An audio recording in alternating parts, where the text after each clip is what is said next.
Hello everyone, welcome back to Arm Digital channel. हम लोग कर रहे हैं 45 डेज में 45 इंपॉर्टेंट टॉपिक के quick revision.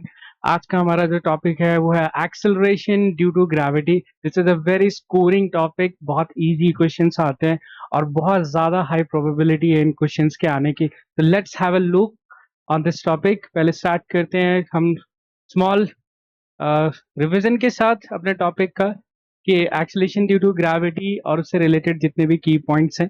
Starting with what is acceleration due to gravity. This is just the gravitational pull, ठीक है, of a planet, not earth. यहाँ पे अर्थ मेंशन किया है but gravitational pull of a planet is measured using the gravity, ठीक है। It is also denoted as या mention at gravitational field of a planet and this represented by G. Small G हम लोग use करते हैं through out the mechanics. भी हम लोग इस स्मॉल जी के फैक्टर को यूज करते हैं हुज वैल्यू इज अप्रोक्सीमेटली 9.8 लेते हैं near the earth surface. But ये वैल्यू कहाँ से आती है उसके लिए समझते हैं कि अगर ये हमारा कोई भी प्लैनेट है, ठीक है, फॉर एनी प्लैनेट, हम ऑलमोस्ट अपने प्लैनेट को स्फेरिकल कंसिडर करते हैं, ठीक है, जिसका मास m है, इसका रेडियस r है। तो इस प्लैनेट की वजह से, ठीक है, जो सरफेस पे ग्रेविटी होती है, ठीक है, एट सरफेस, ठीक है, ये इंपॉर्टेंट है कि आप याद रखें कि ये सरफेस की ग्रेविटी है, उसको हम स्मॉल जी से रिप्रेजेंट करते हैं। तो स्मॉल जी जो डिनोशन है वो ग्रेविटी एट द सरफेस है प्लैनेट के, and this comes out to equal to G M divided by R square. ये किस तरह से फॉर्मूला आता है उसके लिए आप नोट्स या वीडियो देख सकते हो, बट हमें ओवरऑल ये कॉन्सेप्ट याद रखना है कि जो on the surface of planet, any planet, जो ग्रेविटी होता है वो कितना होता है, G M by R square, where G is universal gravitational constant, M is the mass, R is the radius of the planet. अब इसी चीज को अगर हम एक्सटेंड करें फॉर अर्थ, ठीक है, तो फॉर अर्थ के लिए अगर हम एक्सटेंड करें इसको,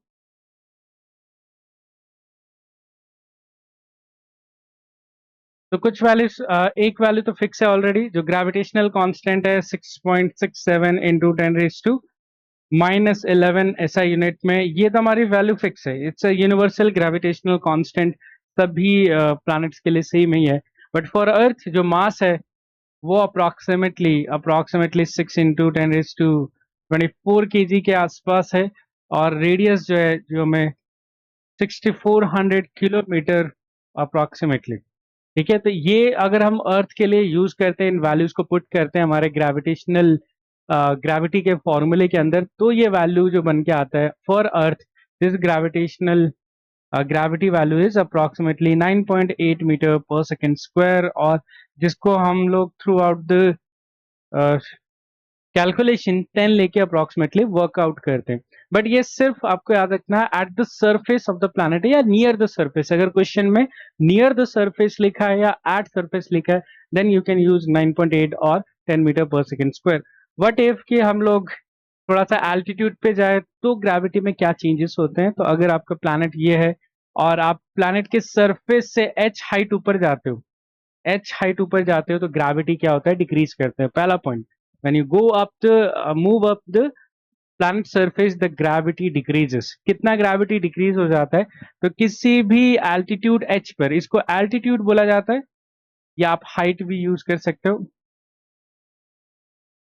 तो क्वेश्चन में हाइट लिखा हो या एल्टीट्यूड लिखा हो, उसको हम यूज कर सकते हैं यहाँ पर ग्रेविटी को फिगर आउट करने के लिए। तो हमारा जो ग्रेविटी का फॉर्मूला हो जाता है, कंसिडरिंग कि इसका अर्थ का रेडियस जो है वो कितना है, आर है, तो इस प्लैनेट का रेडियस आर है, तो ग्रेविटी एट हाइट क्या हो जाता है, that is equal to G times, या आप पूरा ऐसे लिख सकते हो, ग्रेविटी एट हाइट ये हो जाता है जी एम डिवाइडेड बाई क्या होगा, आर स्क्वायर, ठीक है, divided by R square. But distance कहाँ से लेनी है, सेंटर से। तो अगर आप सेंटर से लेके उस हाइट तक, उस पॉइंट तक डिस्टेंस लोगे तो क्या आएगा, आर प्लस एच का whole square. This is the formula of gravity at altitude H. आपको ध्यान रखना है कि अगर हाइट और एल्टीट्यूड मेंशन किया है तो वो सिर्फ सरफेस से कंसिडर करना है, सेंटर से नहीं। अब इसी चीज को अगर हम स्मॉल जी में कन्वर्ट करना चाहते हैं तो हमारे पास एक ट्रिक है कि आप लिख सकते हो कैपिटल जी एम को रिप्लेस कर सकते हो स्मॉल जी आर स्क्वायर से, ठीक है। ये कहां से है, ये इस वाले फॉर्मूले से, ठीक है। तो आप देख सकते हो यहाँ पे कैपिटल जी एम को मैं रिप्लेस कर सकता हूँ स्मॉल जी आर स्क्वायर से, ताकि हमारा जो फॉर्मूला है वो स्मॉल जी के टर्म्स में कन्वर्ट हो जाए। जैसे ही आप इसको रिप्लेस करोगे यू गेट दिस फॉर्मूला जो आप याद रख सकते हो, ठीक है। तो gravity at altitude h is small g which is the gravity at the surface r upon r plus h का होल स्क्वायर। उसके अलावा एक स्पेशल कंडीशन है इसके अंदर कि अगर आपका height is very less then as compare to radius of Earth like 10 kilometre 50 kilometre, समझो रेडियस ऑफ अर्थ जो है वो 6400 किलोमीटर है।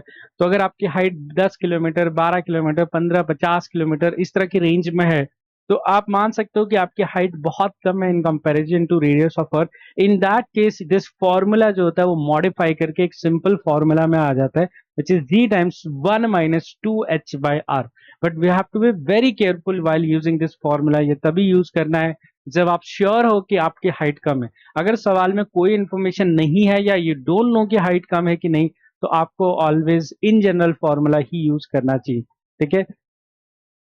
चलो अब बात करते हैं वेरिएशन ऑफ ग्रेविटी। अगर हाइट पे ना जाके हम लोग डेप्थ में जाते हैं तो आप मान लो प्लैनेट का सरफेस है, सरफेस पे ग्रेविटी जी है और हम लोग इससे डी डेप्थ नीचे जाते हैं, ठीक है, डी डेप्थ नीचे जाते हैं और यहाँ कहीं सेंटर है तो डी डेप्थ नीचे जा रहे हैं तो उस पॉइंट पे ग्रेविटी कितना होगा उसका फॉर्मूला होता है तो gravity at depth is equal to G 1 minus D by are.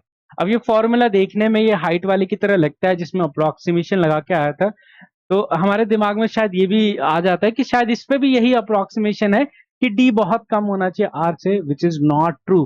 This is valid for all depths. यहाँ पे कोई कंडीशन नहीं है, आप चाहे डेप्थ 10 किलोमीटर हो या 1000 किलोमीटर हो आप सारे फॉर्मूले के लिए ये यूज कर सकते हो सारी वैल्यूज के लिए, ठीक है, इस पे कोई रेस्ट्रिक्शन नहीं है, ठीक है। और इसी फॉर्मूले में अगर तुम डी की वैल्यू आर के बराबर रखोगे जो कि सेंटर ऑफ द अर्थ या प्लैनेट बन जाएगा, सेंटर ऑफ द प्लैनेट बन जाएगा, जैसे ही पुट करोगे तो ये आंसर कितना आ जाएगा 0।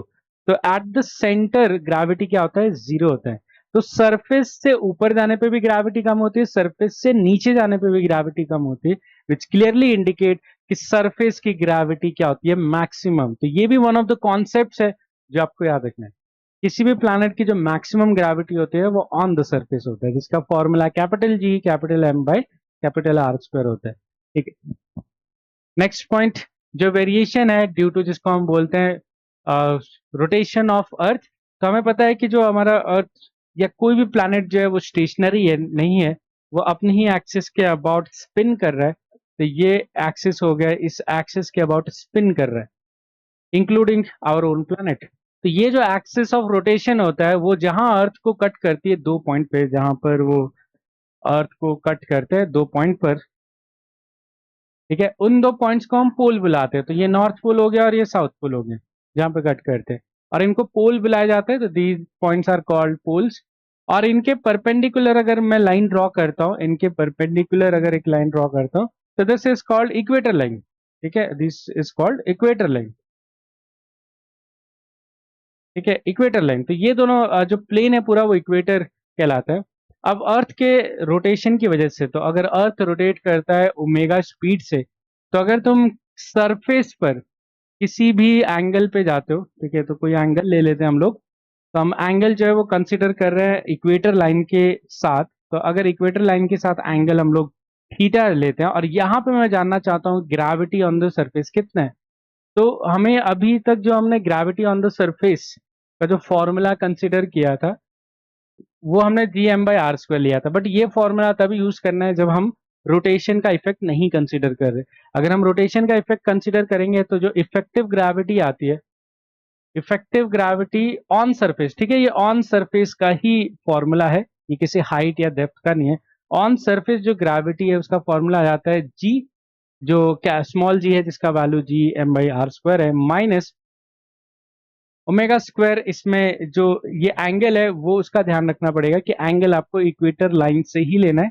अगर आप वो एंगल थीटा रखते हो तो ये आएगा minus omega square R cos square theta, cos square theta, इस तरह से। तो ये इफेक्टिव ग्रेविटी ऑन सरफेस आती है due to the rotation of Earth, ठीक है। अब यहां पर अगर हमने थीटा की वैल्यू 0 पुट किया तो ऑब्वियसली ये इक्वेटर लाइन के ऊपर ग्रेविटी आ जाएगा और इक्वेटर लाइन के ऊपर इफेक्टिव ग्रेविटी आएगा जी माइनस ओमेगा स्क्वायर आर।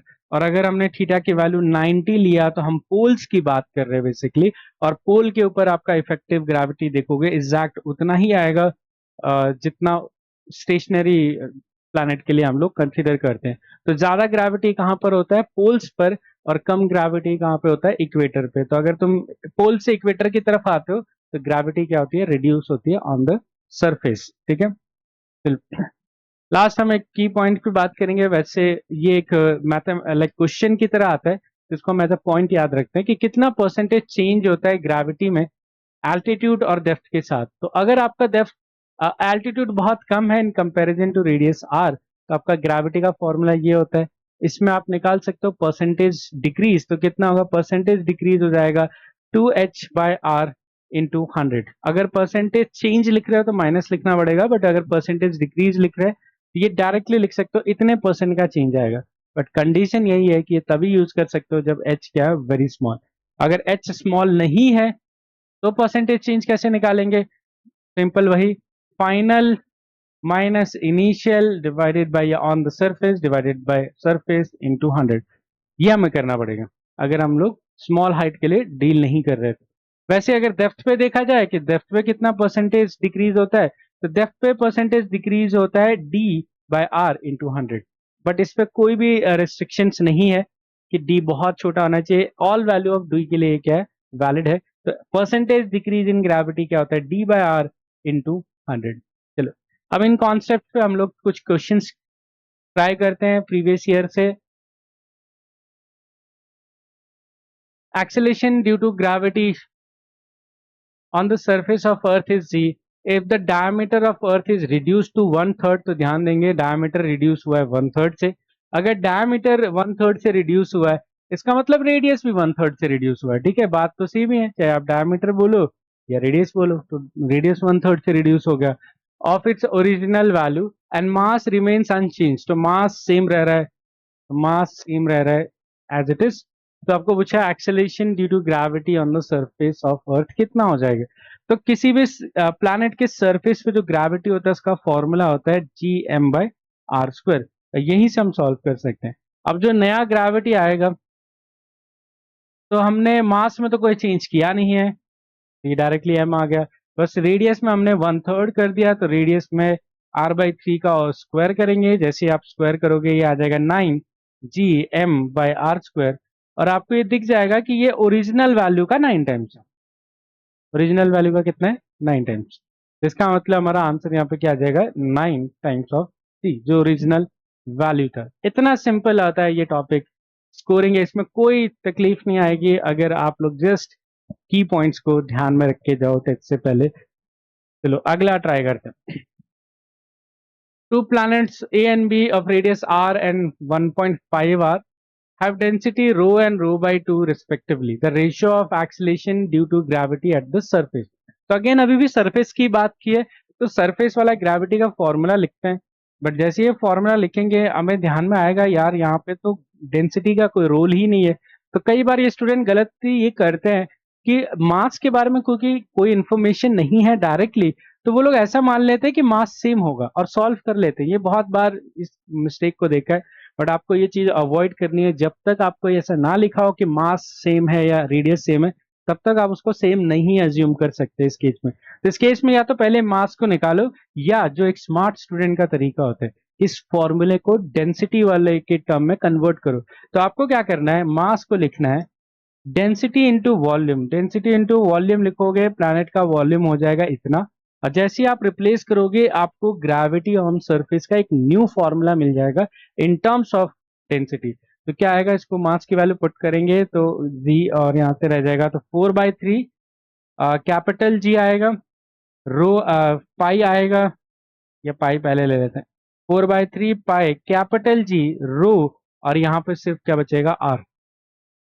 ठीक है, ये फॉर्मूला भी एक स्मार्ट स्टूडेंट को याद रखना चाहिए। ये फॉर्मूला ग्रेविटी और डेंसिटी के बीच में डायरेक्टली, तो ये वाला फॉर्मूला मास और ग्रेविटी के बीच में है, ये डेंसिटी और ग्रेविटी। अब हम ये फॉर्मूला यूज कर सकते हैं। तो हमें अगर रेशियो लेना है, तो रेडियस दिया है, डेंसिटी दे रखा है, तो चलो सीधा रेशियो पे काम करते हैं। तो gravity of planet A divided by gravity of planet B. अब इसमें से जो चीजें सेम है दोनों प्लैनेट के लिए, तो आगे वाला फैक्टर 4/g सेम है, पाई सेम है, कैपिटल जी सेम है, बचा सिर्फ रो एंड आर, उसी के फैक्टर्स लिखने हैं। तो प्लैनेट ए का एक्चुअली हमें उल्टा करना है, तो पहले बी का लिखते हैं। तो बी का ये दोनों है, तो प्लैनेट बी से स्टार्ट करते हैं। Let's start with gravity B upon A. तो बी का हमारा डेंसिटी है रो/2 और वहां रेडियस है 3/2, डिवाइडेड बाय ए के लिए डेंसिटी है रो और रेडियस है सिर्फ आर। तो यहाँ से अगर हम देखें तो ये कितना आ जाएगा, 3/4 is our final answer for the ratio. इतना इजी है, बस आपको पता होना चाहिए कि ग्रेविटी को डेंसिटी के टर्म में कैसे लिखना है। तो आप मास को रिप्लेस करते हो। चलो next example. The weight of a body on the surface of the earth is 100 Newton. The gravitational force on it when it taken at a large at a height from the surface of earth equal to 1/4 of the radius. Very carefully आपको notice करना है कि यहाँ पे height जो है वो 1/4 of the radius दिया है, 1/4 ऑफ द रेडियस। ठीक है, ये इंपॉर्टेंट है, अभी मैं बताता हूँ क्यों। पहले तो हम समझते हैं इसमें वेट का क्या माजल है। तो जैसे आपने ग्रेविटी सीख लिया, तो आपको एक नेक्स्ट स्टेप और सीखना है कि किसी भी ऑब्जेक्ट का जो वेट होता है वो उसका मास और वहां की ग्रेविटी होती है। तो जैसे जैसे ग्रेविटी चेंज होता है, या आप कह लो जैसे जैसे प्लेस चेंज होता है, मास सेम रहता है बट क्या चेंज होता है, ग्रेविटी चेंज होता है, इसलिए वेट चेंज हो जाता है। वेट चेंज होने का मतलब ये नहीं कि बॉडी का मास चेंज हो रहा है। तो जैसे जैसे ग्रेविटी चेंज होता है वैसे वैसे ही आपका वेट चेंज होता है। तो अगर ग्रेविटी आधा हो जाएगा तो वेट भी आधा हो जाएगा।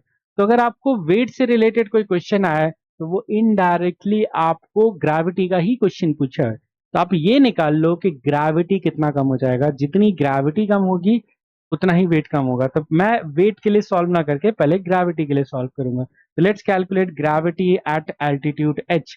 अब यहाँ पे कंफ्यूजन आता है कि कौन सा फॉर्मूला यूज करे, वो अप्रोक्सीमेशन वाला या रियल वाला। तो जैसे मैंने बताया था, ध्यान से नोटिस करो, हाइट क्या ये बहुत छोटी है? बिल्कुल भी नहीं, ये हाइट कंपेरेबल है, सिर्फ 1/4 है। ठीक है, तो यहां पर आप अप्रोक्सीमेशन वाला फॉर्मूला यूज नहीं कर सकते, तो हमें रियल वाले फॉर्मूले पे ही जाना पड़ेगा। तो वो जी टाइम्स आर अपॉन क्या आएगा, आर प्लस एच का होल स्क्वायर। अब यहां से सॉल्व कर लेते हैं। तो जी है वो सरफेस की ग्रेविटी है, तो R upon R plus H, और एच एल्टीट्यूड दे रखा है r/4। यहां से ये स्क्वायर इसका, तो ऊपर जाएगा 4, नीचे आएगा 5, तो ये हो जाएगा 16 डिवाइडेड बाई 25g रिड्यूस होके। ठीक है, तो ग्रेविटी कम होकर 16/25 हो गया। तो क्या हमारा वेट भी इतना ही हो जाएगा? क्योंकि हमें पता है कि weight is directly proportional to gravity है, तो जितना ग्रेविटी हो उतना ही वेट। तो वेट भी कितना हो जाएगा? फाइनल वेट हो जाएगा 16/25 times of the original wait eight the surface. हमारा आंसर आ गया। कितना हो गया इसका वेट? 16/25, और ओरिजिनल वेट सरफेस पे था 100, तो जिससे ये आ गया 64 न्यूटन ऑफ वेट हो जाएगा उस हाइट पे जाने के बाद बॉडी का। वेरी इजी है ना? आई होप सबको बहुत अच्छे से क्लियर है। तो वेट का क्वेश्चन है तो घबराना नहीं है, वो ग्रेविटी का ही क्वेश्चन है, क्योंकि मास चेंज नहीं होता है, ग्रेविटी चेंज होती है जिससे वेट चेंज होता है। चलो अगला सवाल। The percentage decrease in the weight of A rocket, ठीक है, when taken to a height of 32 kilometre above the surface of earth will be। Okay, अब पहले तो आपको परसेंटेज चेंज का फॉर्मूला, परसेंटेज डिक्रीज, ठीक है, इसमें परसेंटेज डिक्रीज लिखा है तो डायरेक्टली हम डिक्रीज ही आंसर देते हैं। परसेंटेज डिक्रीज इन ग्रेविटी, जो इसका फॉर्मूला हमने एल्टीट्यूड के लिखा था 2h/r इंटू 100, और बहुत सारे स्टूडेंट सीधा जंप कर जाते हैं क्योंकि ये रटा होता है। बट बस थोड़ा केयरफुल रहना है कि फॉर्मूला आप तभी यूज कर सकते हो जब आपकी हाइट बहुत कम है in comparison to radius of Earth. तो चेक कर लेता है ऐसा है कि नहीं। मैं ये नहीं कह रहा कि ये यूज नहीं करना, बट चेक करना है आपको। ठीक है, एक 10 सेकेंड एक्स्ट्रा लगा लो, बट सवाल गलत मत करो। तो हमारा रेडियस है 6400 किलोमीटर, राइट नाउ हाइट है 32 किलोमीटर, तो बहुत ज्यादा कम है। डेफिनेटली हम इस हाइट के लिए यूज कर सकते हैं क्या बोलते हैं, इस अप्रोक्सीमेट वाले फॉर्मूले के। 32 is very very less in comparison to 6400 kilometre. तो हमारा सीधा आंसर कितना आ जाएगा? 2 टाइम्स हाइट कितना है 32 divided by radius which is 6400 kilometres, और ये भी किलोमीटर में, ध्यान रखना दोनों किलोमीटर्स में। वैसे तो जनरली किलोमीटर्स में ही आपको ऑप्शन होंगे, बट ध्यान रख लेना कि दोनों यूनिट्स किलोमीटर में। तो यहाँ से अगर आप सॉल्व करोगे तो you will get 1 which is 1%। तो 1% का चेंज आएगा, इसलिए मैं बोल रहा हूँ कि 32 इज ओके। तुम देखो ना चेंज कितना है 1% का। 5% के चेंज तक आई थिंक इट्स ओके कि आप हाइट को वेरी स्मॉल कंसीडर कर सकते हो और ये फॉर्मूला जो है वो यूज कर सकते हो। तो सिर्फ 1% का चेंज आएगा इवन इफ आप 32 किलोमीटर की हाइट पे जाते हो। ठीक है, वो दिमाग में ऐसा रहता है कि 32 किलोमीटर हमारे लिए बहुत ज्यादा है, but compare to radius of Earth is not very large value. तो हम लोग अप्रोक्सीमेशन यूज कर सकते हैं। तो जैसे आपने देखा कि इन सवालों को सॉल्व करना कितना ईजी है, अगर हमें बस फ्यू फॉर्मूलाज लाइक गिने चुने फॉर्मूलाज याद करने, और ये टॉपिक आपका एकदम परफेक्टली सॉल्व होगा। इसी तरह से जाके आप रेस्ट ऑफ द पीवाईक्यूज भी ट्राई कीजिए। अगर कोई डाउट आता है तो कमेंट बॉक्स में मेंशन कीजिए। मैं आपको मिलता हूँ नेक्स्ट वीडियो में। Thank you everyone.